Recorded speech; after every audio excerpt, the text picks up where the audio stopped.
Hello everyone, it's Darkseeker here, bringing you my best arena moments, video number 2. So, we're going to be heading into a first clip here, and it's a game featuring Onyxia. Now, Onyxia is a dragon, and you're about to see her in a moment. She floods the board with 1/1s. Now, in this particular game, I'm using my Mage.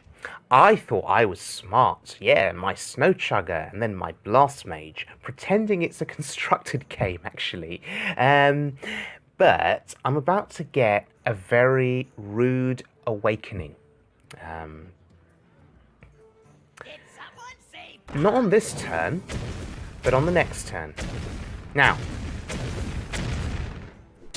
the Madder Bomber there, not too bad, didn't kill anything, but it's still a 5/4 body and it's quite threatening. However, what I can do is I can take it down, ping, face. Hitting the Snow Chugger on face is really important because it freezes your opponent in terms of weapon play. If he has a bow, a glaive bazooka, he's not going to be able to play it. So that's really good. So I'm looking at this board thinking, yeah, I've won. I've won. You dare challenge the Daughter of Deathwing, and there's Onyxia. Now, I don't have lethal. I don't have lethal. I'm sorry. However, what I can do is something quite interesting. You see, Onyxia, because of the 1/1s, can cause you to swing, can cause the opponent to swing back into the game. The 1/1s can trade into things.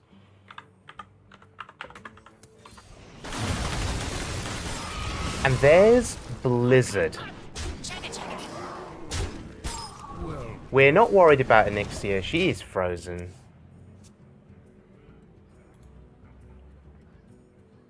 And yeah, this is it.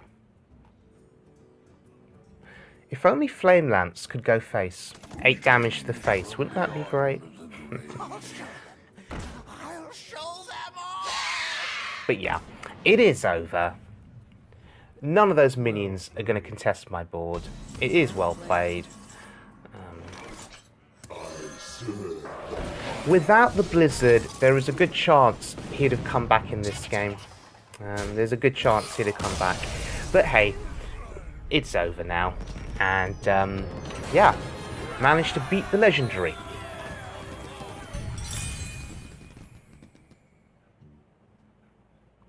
This second clip faced a rogue who played Troggzor. Now, this is a game that I didn't get so lucky in, but I thought it was just worth putting out there because Troggzor, when you're facing a spell-based class, can be such a huge swing. Okay, the Mad Bomber there, disappointing me. He didn't kill the 5/2. But it's okay. It's okay. What we'll do is we'll put down the Snow Chugger.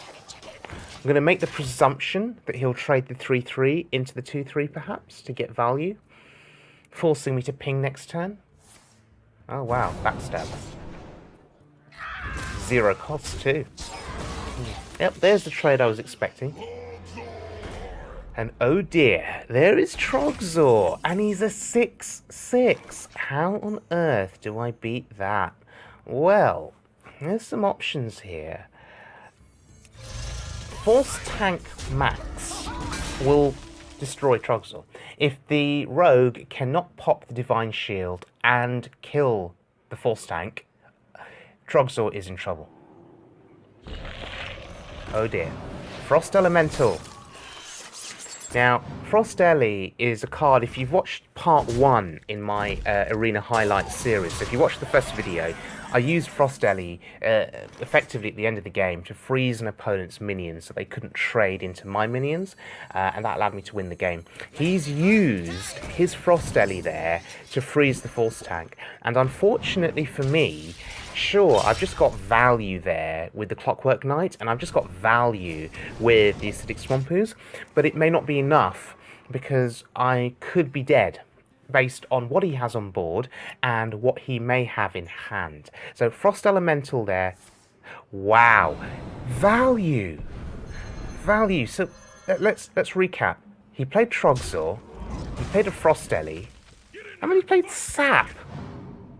It's the ultimate installing tactic. And then he plays an abusive Sergeant. And a Recombobulator. Let me change your mind. How'd you beat that? I'd like to ask anyone out there to leave a comment in the comments section of this video on YouTube and just tell me, how did you come back from that? I have no choice.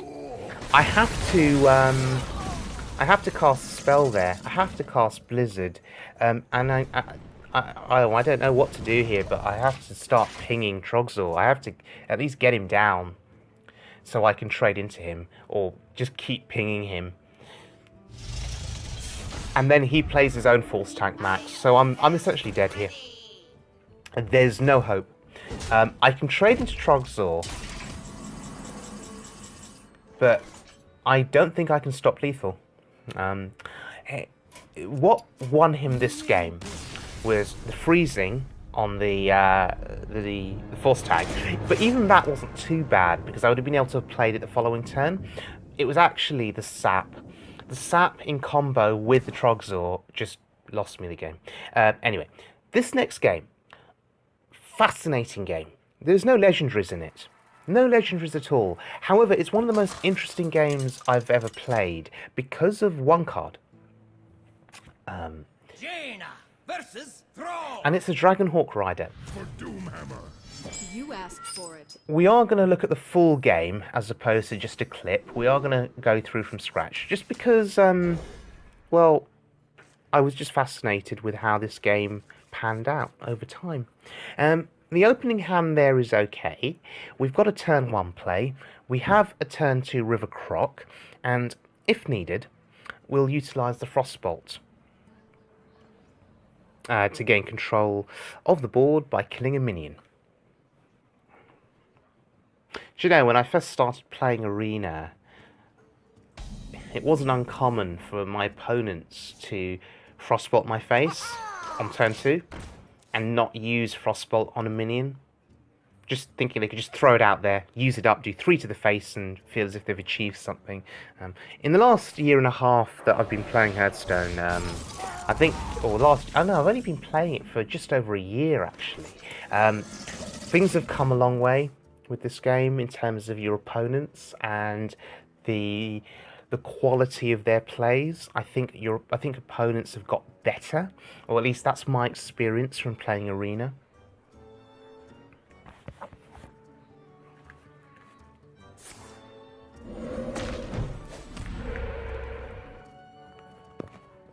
Now, all he does on this turn is he totems up. Oh no, he's got a coin. Okay, so he's going to coin something out.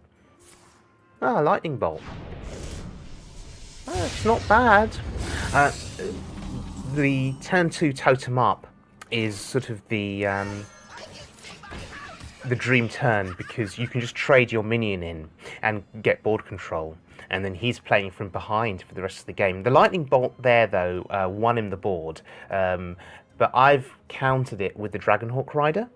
Now, because of the overload effect, he only has 2 mana to play with, so 2 mana and hopefully doesn't allow him to do very much. He may be able to put a 2-drop down. Alternatively, he may just end up playing a totem. Now, if he plays a totem, that's the absolute best thing for me, because what I'll do next turn is I'll ping and I'll get Wind Fury on the Dragonhawk Rider.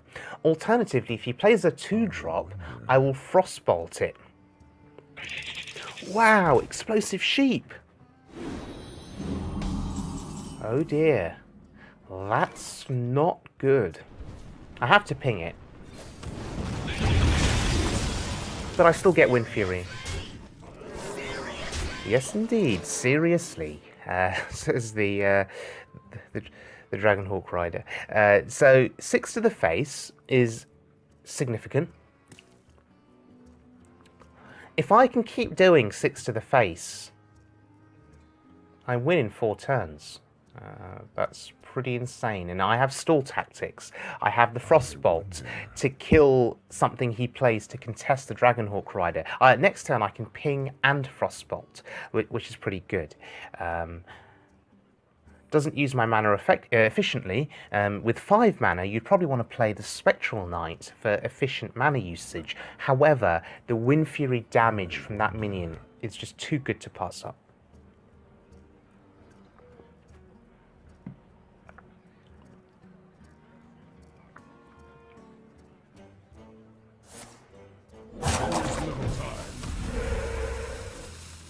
That totem actually contests my my Dragonhawk Rider. Unfortunately, I have a ping, and it's strange. He could have played something. I'm sure he could have played a minion there. He had 4 mana. Why didn't he play a minion? Playing a minion is better than playing a totem, because even if the minion dies, if I trade in my Dragonhawk Rider on the second go of Wind Fury, at least it gets rid of the Dragonhawk Rider. A totem really does nothing, because I can ping it down if it has 1 health. If it has 2 health, I simply ping face and Wind Fury into the totem and then Wind Fury into face. So he should have played a minion there. I'm surprised he didn't, which makes me question his hand. Makes me wonder, what has he got in that hand? The Fire Lord. You see, he should have played that on turn 4. Why didn't he play it? Unless he was scared of the Wind Fury effect. Anyway, I can deal with it. And I can... contemplating a Frostbolt ping into the full 6. Or just play minions and Frostbolt it. Okay, I'm not gonna go for the Wind Fury value here. All I'm gonna do is I'm gonna Frostbolt it, play the Violet Teacher, and get the value from the 1/1 that spawns. I value having a Violet Teacher on the board with a 1/1, and the potential next turn to get another 1/1 with Unstable Portal, and I can ping next turn if needed. See, next turn, I can trade the Teacher in, and it won't die. That's the strategy. Ooh, Forked Lightning. That's a comeback mechanic, and it kills the Dragonhawk Rider. So, oh wow, Lava Shock.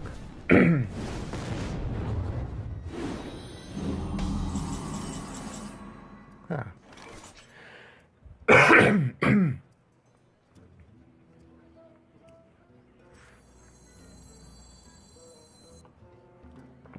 Sorry, sorry, excuse me. Okay, so Unstable Portal gives us... Oh wow, it gives us a Frostwolf Warlord. That's pretty significant. Instruction begin. There we go. So I wanted to prioritise playing the Frostwolf there, as opposed to killing the 4/4.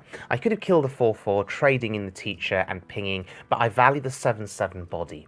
Just praying now he doesn't have Big Game Hunter. That would really ruin my day. In Arena, by the way, that's happened to me several times, where I play a 7/7 or an 8/8 Warlord, and it just gets BGH'd. Now, quite often then, the strategy with Frostwolf Warlord is to play it as a 6/6, and therefore you avoid being knocked out by Big Game Hunter.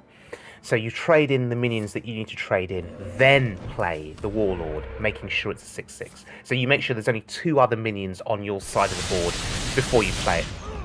Okay, he was going for the Spell Power Totem, possibly there, didn't get it, going face with the 4/4. However, I can contest his board quite happily.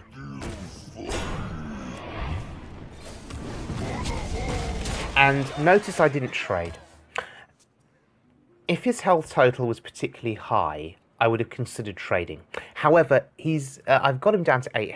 He's going to, with double Spectral Knight, with a Mech Yeti in hand, it's going to be very difficult for him to recover, I think, because minion trading becomes hard when you've got Spectral Knights and Mech Yetis with high health totals. It becomes very hard to trade into those minions and kill them.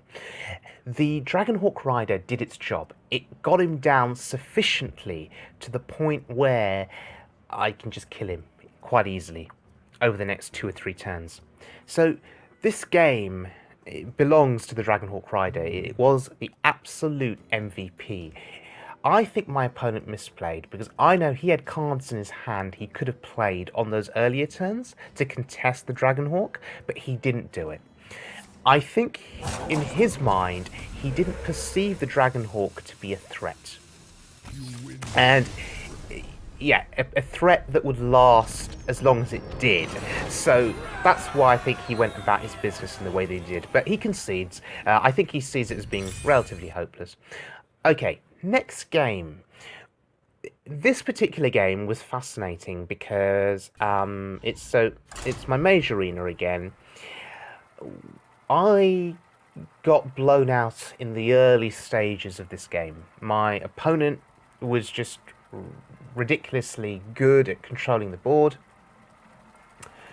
But what made this game really special is I made a bit of a comeback, and I was really proud of this game because I was able to regain control of the board. And what's interesting is it's a Paladin, and Paladins are very good at flooding the board because in the later stages of the game they have that hero power, okay, to summon the 1/1s. Now I keep the 3-drop, and my opening hand is terrible. This is what I was talking about previously. Even if you draft, you know, your 2-drops and your 1-drops, I've had so much bad luck in the opening hands in Arena recently, just not drawing into anything I can play or use. And you look at your opening hand there, and that's terrible too, because I've got nothing I can do on this turn. I mean, I can coin out a 3 next turn, but having that early initiative is so important. Well, he has nothing to do either. He just plays the 1/1. Now, I can either play Portal, ping, or coin out a 3-drop. I opt to ping because Scene of Champions on turn 3 is a scary, scary thought. Hey, I can see my house! Okay, Dragonhawk Rider. That was my strategy in the previous game, and bizarrely we see it again. Now, I could counter with my own Dragonhawk Rider, which will just die probably. I want to keep it, so we'll play the 4/3 that wants foul creatures to depart. I'm happy to sacrifice it. I'd rather save my Dragonhawk Rider for later on. But here goes the Paladin, flooding the board and not trading, because you don't. 6 damage to the face when you've got other minions on board is really worthwhile. So now I'm in a really difficult position. I can get the value trade on the Scientist, and my minion survives, but then I'm scared of a secret. Alternatively, I could just kill the 3/3 Dragonhawk Rider because it represents such a threat. But I've also got the coin in hand. It's a turn too early for Snow Chugger Goblin Blast Mage. So I don't know what to do here. So if in doubt, play the Portal. Oh, that's really awesome. That's great. That's really good. Okay, so ping. And I'm actually going to kill his Dragonhawk Rider because I'm so scared of it. That Wind Fury 6 a turn is just too much to my face. I'm at 24. I can't afford to take any more damage. It just would absolutely wreck the rest of this game. They'll never know. And he's even got the Nightblade to do 3 damage to my face. He's whittling me down. It's crazy. I'm going to kill the 4/4. It just represents too much damage. Again, I could have gone with the value trade, but no. Had to get rid of the 4 attack minion. And the Goblin Blast Mage actually does its job, and interestingly, he has a secret. Now, what secret could that be? Well, it could be any one of them. I think the ones that you see most often in Arena are secrets like Avenge, for instance. That's a really popular one. Redemption is reasonable too, bringing a minion back to life. The Aldor Peacekeeper makes us follow the rules, which we don't want to follow. We need to fight for board presence here. We can't target the Silent Knight because it's stealthed. We can mad bomber. No. Okay, the mad bomber was absolutely terrible there. I was hoping to get one hit on the 3/3 or break the divine shield on the 2/2. That was terrible. Okay, let's freeze his face. I think that's important. Unfortunately, I think the Chugger is just going to die. I think he's going to trade the 2/2 or the 3/3. My eyes. Okay, healing. Troggzor. Trog. Yeah. Sorry, excuse me. I think my voice is going. So, he does make the trade. He values his face not being frozen. Now, unfortunately, that secret could be a problem. Need to think very carefully about how to navigate this board. I have Dark Iron Dwarf, though, which I can use to buff a minion's attack. It is Avenge, as we predicted. Dark Iron Dwarf doesn't really do anything here now. Or does it? I would need to buff the 3/2. Is it better to use the Dwarf or is it better to Fireball? I'm going to Fireball. I think that's slightly more efficient because then now I can use the 3/2 to trade. That's fine. That's better. So it's a case of, do we put a 4/4 Dwarf on the board or do we use the Fireball and then trade the 3/2 into another minion? I think the sequence that we did was better. Unfortunately, Seal of Champions is not what I wanted to see. And he's going face.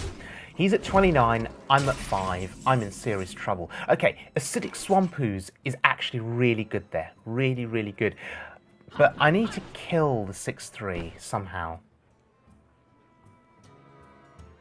I can't...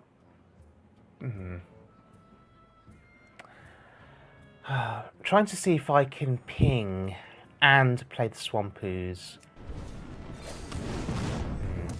Let's use the Dark Iron Dwarf. So now I'm actually valuing board presence. The Dark Iron Dwarf gets me the board. It's a third minion. It's 4/4. It'll trade into things quite nicely. We need board presence to win this game. We have to be in a position every turn now where we are in control of the board. Otherwise we die. And that is absolutely fine. We can deal with that. We have the tools on the board, we have the tools in our hand, and we have our hero power. So that is absolutely fine. The question is, how do we want to do this? We're going to pop the Shredder first. I think that's smart. It could be a Doomsayer. No, it's a Chugger. Absolutely fine. Done. We're going to use the Flame Lance there. And there's a reason for it. I could have traded the Yeti, the 4/2 Yeti, into his minion. But as I said to you earlier, I value board presence. Board presence is what I'm after. So we need to keep as many minions on board alive. Murloc Knight. Now, this could get messy for me. Okay, he didn't get a good Murloc. I mean, at least that Murloc is pingable, which is something. So... I need to be aware that if I use a spell, the Trog will buff its attack power. My Dark Iron Dwarf is frozen, so here's what I'm going to do. I'm going to use the Brewmaster to full effect here, and I'm going to return the Dark Iron Dwarf to hand, and I'm actually going to use it to kill the Trog, I think. Yeah, because I have a 4/2 Yeti. You call that a weapon? I'm actually going to use... Yeah, I'm going to use the 4/2 Yeti to kill the 3/4 Murloc Knight? Or do I just Frostbolt it and ping? difficult decisions as the rope is burning. Very difficult decisions.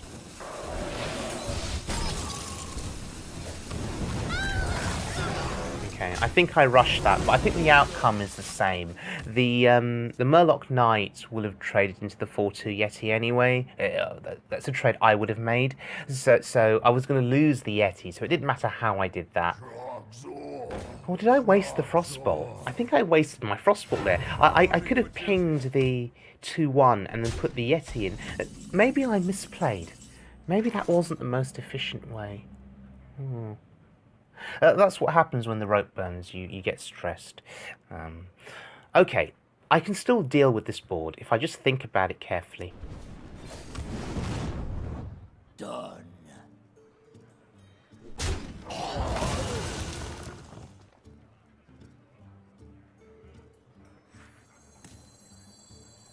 For the Lich King! Challenge accepted. So the question is, should I have kept that Frostbolt in hand?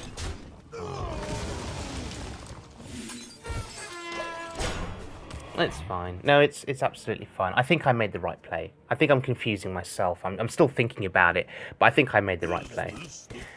Is this the fishing tournament? No, it's not. Well, not for the Paladin anyway, because he loses the joust. Now, the taunt on the 4-1 is actually worthless because he can trade a 1-1 in, but I'm not going to let him do that. This taunt is actually, what it's doing is, I'm going to clear the board, right? But what this taunt is doing is it's protecting me from charging minions. So I need to keep the taunt alive, which means I've got to kill all of his 1-1s and you know, any other minions he puts on the board. I was lucky enough to get a second taunt. Challenge accepted. So I was lucky enough to get a second Rusty Horn, which is now, well, it's putting 2 taunts on board, and I don't think the Paladin can come back from this. He would need double Consecration, which actually is not unheard of in Arena. It is a card that most Paladins will draft almost instantly, so it wouldn't surprise me if he's got it. Right, Lance Carrier doesn't do anything. Oh, he's got his own Rusty Horn. It's really interesting. Oh, he's got double Rusty Horn too. You know, that's so interesting. He realizes he's nearly dead. So in fact, yeah, it's just not going to help him because Dragonhawk Rider once again on the board. Next turn, he's dead. So Dragonhawk Rider won me that last game, and it decided it wanted to make another appearance. Okay, it's over. As good as Seal of Champions is, as good as it is as a card, playing it when you don't have an advantage is really, it's worthless. So, and when you can't use it to trade, it's worthless. So there we go. A hard-earned victory there, making an insane comeback at the last minute, helped by the Rusty Horns. Not sure if I made all of the correct trades that I should have made. I think I got a little bit confused at one point in that game, so you'll have to forgive me if my commentary was a little bit disjointed. You know, that's what happens when you get when the rope is burning and you do get confused. That's the nature of Hearthstone. So this particular game now, with this Paladin, it's a Murloc Knight Fiesta. I think that's the best way to describe how this game turns out. And this game is a lot of fun to play because, to begin with, I've got Murloc Knight in hand, which makes me very happy. Well, it's a turn 6 play, isn't it, really? Because you play the Murloc Knight and you hero power. But I've got the shielded mini-bot start, and I've got a 2-drop for next turn. So turn 1 mini-bot, turn 2 Trog, ridiculously strong, very hard to beat. The only thing better than this would be shielded mini, turn 1, shielded mini-bot, turn 2. That would be the only thing that's better. Okay, we're going to trade, because once again we're fearing Seal of Champions. Usually in the past it was you feared turn 4 Blessing of Kings, but now with Seal of Champions costing 3, that's the card you sort of fear before you fear Blessing of Kings, if that makes any sense at all. Now, I had to think about that because Mind Control Tech best used when you've got four enemy minions on board, but I had nothing else to do, and I need control of the board. So I need to play it. I need tempo. It's a tempo Mind Control deck. Blessing of Kings there, really good. So I have board control. And I'm hoping if I can maintain this for the rest of the game, if that Trog can go face a couple of times, I think we win. Next turn we have Frostwolf Warlord or Sludge Belcher. We have options. Well met. What we're not going to do next turn is we're not going to play the Murloc Knight because, as I said earlier, it's a turn 6 play. You play it when you know you can activate the Inspire effect. So we're going to sacrifice the Mind Control because we do not want the Silverhand Regent spawning 1/1s for the next few turns. That could get quite difficult for us. So the Sludge Belcher there contests the 1/1s. You could have said, well, I should have just gone face and so what? The Silverhand Regent can trade into the Belcher. Well, no, it won't. In a situation like this, Blessing of Kings clears the Belcher, and the Regent wouldn't die, because it would just trade in to the Slime, and it'd still be alive, he'd hero power, get a 1/1. And then I'd actually be in trouble.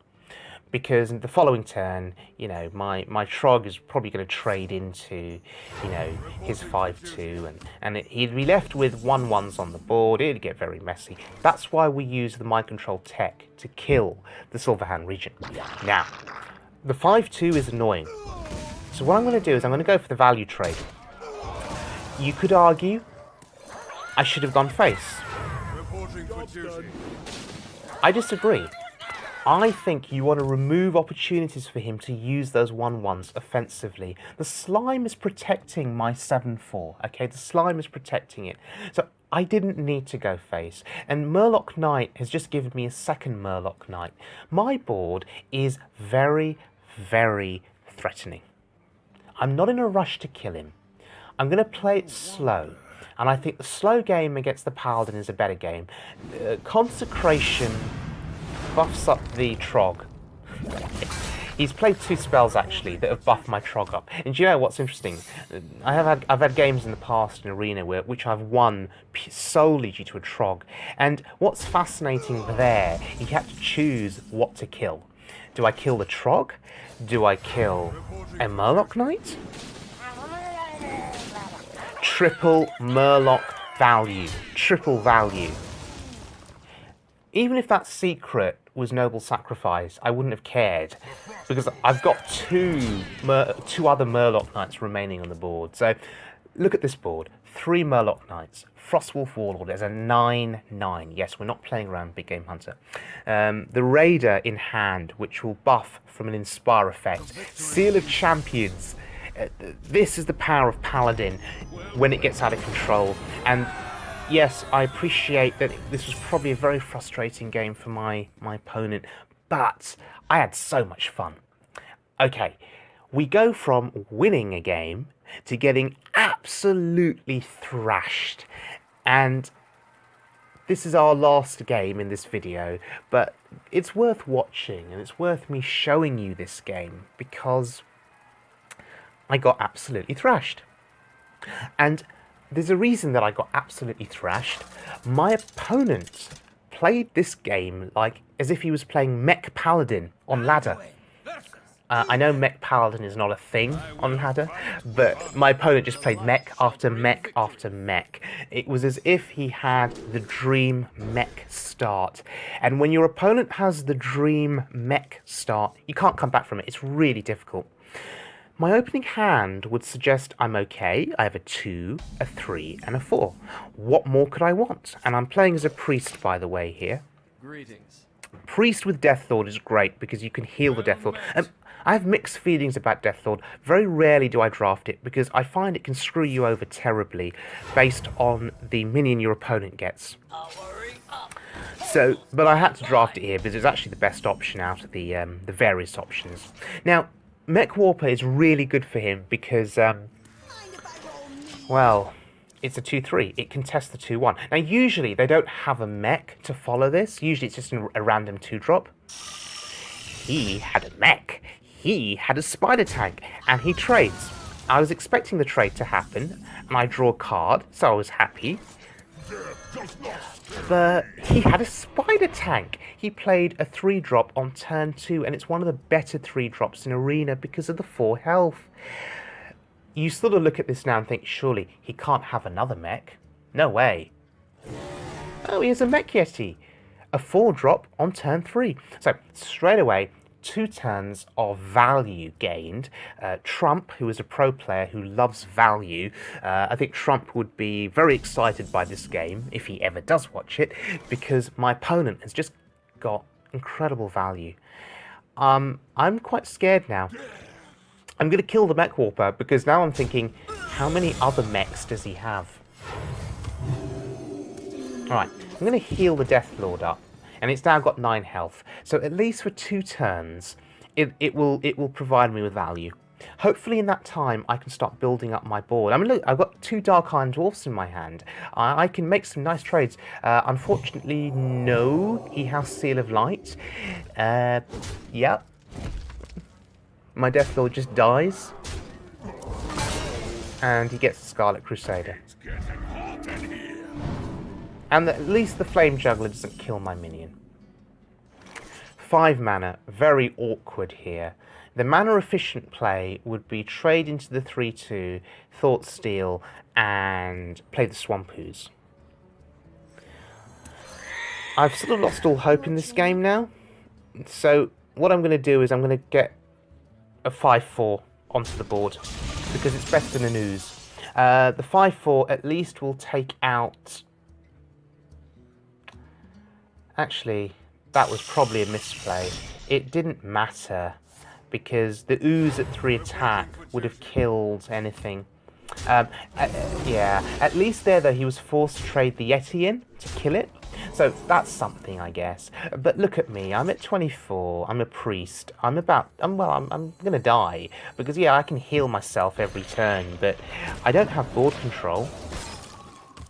So it doesn't matter what class you are, in a situation like this, you're gonna get blown out of the game. There's no way of coming back, really. I mean, look at this hand. I mean, this hand in any other situation, if I was ahead, would be glorious.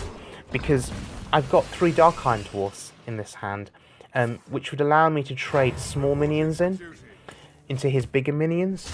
But the Dark Iron Dwarfs without a minion on board are absolutely useless, actually. So I realised the writing's on the wall. I thought to myself, I need to Thought Steal here to get something. Now, I get Consecration, which is not bad. But I'm not going to play it, because I want him to trade the Spider Tank into something, just to get it down to 2 health, so I can Consecrate. Well, he's going to... No, okay, he's going to get... He didn't do what I hoped he'd do. He traded in his other minions. And now my Consecration gets no value. So maybe I should have Consecrated on that turn. And bizarrely, he's getting value with Murloc Knight. He's getting the same value I got in the previous game. And once again, it's demonstrating the value, really, that Paladin can get in Arena. Murloc Knight into Murloc Knight, just really, it's so hard to beat. So now I just play stuff, and we both know the game's over. We both know it's over. There's nothing we can do. What's fun about this though is just to see what Murlocs he gets out of Murloc Knight. You know, so at this juncture now, I'm not salty. I'm just going to sit back. I'm going to respect his deck. I'm going to respect the fact that he was able to draft multiple mechs and Murloc Knight, and I just want to see what else he's got in this deck. What other mechs does he have? Is there a piloted Sky Golem? You know, is this a genuine constructed game that we're facing off against? Are we facing Mech Paladin? You know, maybe this is a constructed player who hacked the system and put the constructed deck into Arena. So, I guess we'll resurrect something. That's not bad. So we can Consecration here, and we can heal our face. Hey, we got rid of most of his board. And if there ever was a way of a priest to make a comeback in a game, this would be the way to make the comeback. You clear a board, you put stuff down, and then you mind control a huge minion that he plays. So now, the best thing he could do is play something huge. Yeah, play a legendary, play Ysera, play Ragnaros. Then I can mind control it. Unfortunately, he doesn't. And if you're sort of, you know, smart with how priests play Arena, if you're smart to it and you've got experience, you'll know that turn 10 is a mind control turn. Mind control doesn't get played as much in Arena now, I think, with Priest, because after GVG, after Blackrock Mountain, after, you know, TGT, the classic cards seem to come up less often in drafts. You know, the chance of getting them is less, so Mind Control is a tremendous card if used correctly, but sometimes it's a dead card. And actually, in this situation here, I would have preferred something like a Holy Nova, perhaps, or a Light Bomb, I think, would have been better here. Actually, you know, Mind Control there at least stops me from dying. So it's actually saved me. And hopefully he'll trade things into it. But even then, look at his hand. He's got so many cards. He'll refill the board, and I'll probably just die on the following turn. But yeah, Mind Control just lets me live for another turn. And sometimes... Oh, wow. He has another Murloc Knight. Reporting for duty. Alright. What's he getting? He gets the best one, and I believe that is lethal.